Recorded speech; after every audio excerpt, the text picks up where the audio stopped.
U ime Oca i Sina i Svetoga Duha. Draga braće i sestre, u jednom manastiru beše liturgija i po završetku svete liturgije sedoše 3 monaha na klupi i u prolazu nekako naiđe tu neki pijanac koji se teturaše, sav onako umazan i pocepan. Jedan od onih prvih monaha kaže: vidi budale šta od sebe čini, dok mi ovde postimo, dok se Bogu molimo, dok se pričešćujemo, dok se ispovedamo, on ide po kafanama i banči celu noć. A ovaj drugi kaže, u Svetom pismu piše: ne osuđujte, jer kakvim sudom sudite, onakvim će se i vama suditi. Kaže, to je njegova stvar, on može da radi šta hoće, a ja znam šta ja činim. A ovaj treći monah zaplaka se u srcu svome i kaže: Bože, zavapi ka Gospodu, pomozi da i ovaj naš brat spozna tebe i da se popravi i da se ispravi i da se pokaje. I ko je, draga braće i sestre, od ove trojice bio u pravu? Ono što je pravoslavno jeste ovaj treći koji nije osudio grešnika, jeste osudio greh, ali grešnika nije osudio, nego se za dušu njegovu pomolio da se i on spase, jer u svakome čoveku, draga braćo i sestre, je lik Božji. Mi trebamo da se molimo jedni za druge, da taj lik Božji umivamo. I u današnjem svetom evanđelju koje smo čuli, draga braćo i sestre, evanđelje koje kaže da se u ono vreme jedan farisej, da je pozvao spastelja sveta, Gospoda našega Isusa Hrista, da kod njega obeduje.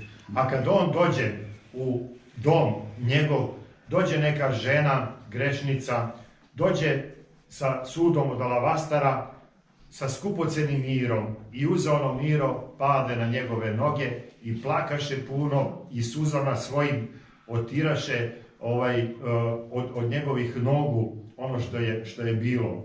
Mnogo je plakala i Bogu se molila. A onaj farisej kaže da je ovaj zaista neko, da je on prorok Božji, ne prizna ga za sina Božjega i kasnije kad mu se obraća, da je on sin Božji, pa on bi znao da je grešnica, ne bi dozvolio da tako blizu ova grešnica priđe do njega. Fariseji su se, draga braćo i sestre, držali zakona, znali su oni Bibliju napamet, znali su šta kaže Sveto pismo, držali su se slova zakona, nisu se brinuli za čoveka. Sveti Justin Ćelijski, draga braćo i sestre, kaže: nema veće stvari na ovome svetu od čoveka. Čovek je najveća vrednost svih svetova, veći od kosmosa, veći od svega, jedan jedini čovek.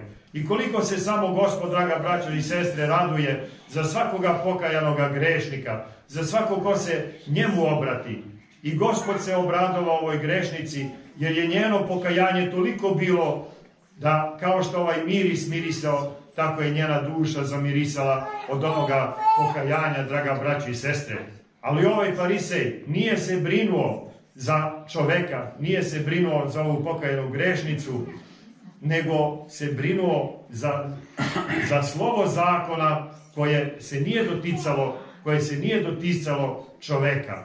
Draga braći i sestre, nama da Bog da ljubav i kada vidimo da neko greši, da greh osudimo, ali da ne osudimo čoveka, nego da se za njega pomolimo, da ne budemo kao fariseji koji svakoga osuđuju, koji su dovoljni sami sebi, nego da budemo ljudi ljubavi, onako kako i blaženo počivši patrijarh Pavle naš kaže: budimo ljudi, da volimo da se svaki čovek spase, da se za svakoga čoveka Bogu molimo, da se svaki čovek pokaje, da se svaki čovek ispravi. To nas uči, draga braćo i sestre, današnje evanđelje. I kaže Gospod i Spasitelj naš, kaže: u kuću sam ti došao, Simone, ni vode mi nisi dao da noge svoje operem, a ona suzama svojim omi noge moje i kosom otra noge moje, suze sa nogu mojih.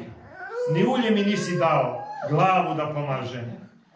Draga braćo i sestre, nema tu ljubavi kada jedni drugima zavidimo. A on kaže, Simon mu se obraća sa učitelju, ne kaže ni Gospode, a Marija ćuti, ona samo ćuti i plače. Ćuti i plače i suze proliva. ona i njega, draga braćo i sestre, priznala za Gospoda. I on joj kaže, ćeri, opraštaju ti se gresi svoji. Onu ljubav koju ona imala, ono pokajanje koje je ona imala, prihvatio je Gospod i spastelj naš i kažu, opraštaju ti se gresi tvoji. I ona ode sa mirom.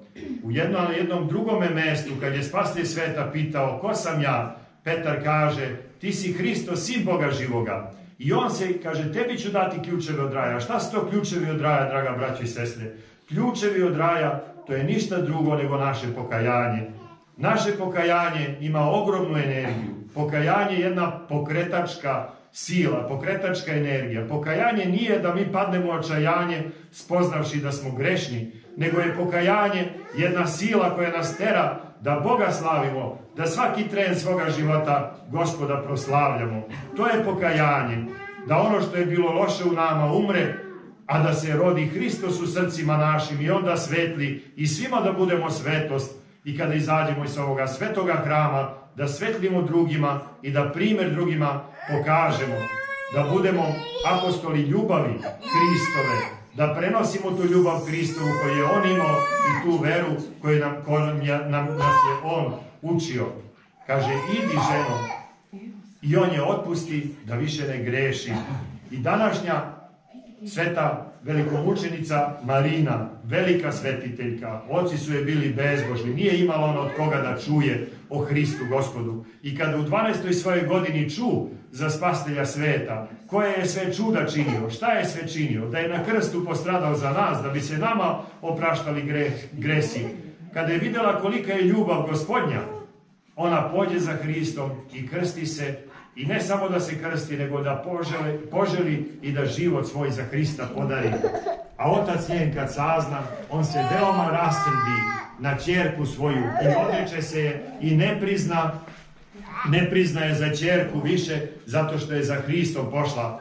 A kada namjesnik carski vide svetu Marinu, ognjenu Mariju, kada vide njenu lepotu, on požele da se njom oženi, ali ona je dala zavet da se neće udavati, nego da će život svoj Gospodu posvetiti.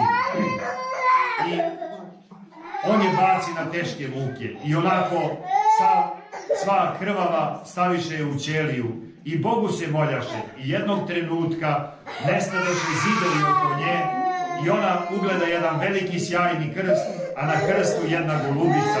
I Gospod joj reče, raduj se golubice Hristova, kćeri si ona višnjega, jer dođe dan veselja tvoga. I zaista dođe dan veselja njenoga, jer ovaj namjesnik još ljuće muke baci na Marinu i pusti je i kroz vodu i kroz vatru i u velikim mukama beše sveta Marina, mučenica. Međutim, sve vreme ona Boga hvaljaše i Bogu se zahvaljivaše i Boga moljaše. Kada videše da joj ništa ne mogu, oni narediše te je posekoše. Posekoše je glavu i ona se mirno i tiho preseli kao golubica, duša njena uslete u carstvu nebeskome Gospoda Boga svoga. Pre više od 1700 godina duša njena se nalazi u carstvu nebeskome. Eto kolika je njena vera bila, plamena vera, i zato se i ona zove Ognjena Marija. I pored Blage Marije koja se slavi 4. augusta i Svete Petke Trnove koja se slavi 8. augusta, jako je crno slovo u našem narodu, toliko je poštovana sveta velikomučenica Marina, Ognjena Marija, da na današnji dan ništa u ruke i u polju ne radi, jako je crno slovo iz poštovanja prema ovoj divnoj i velikoj svetiteljki.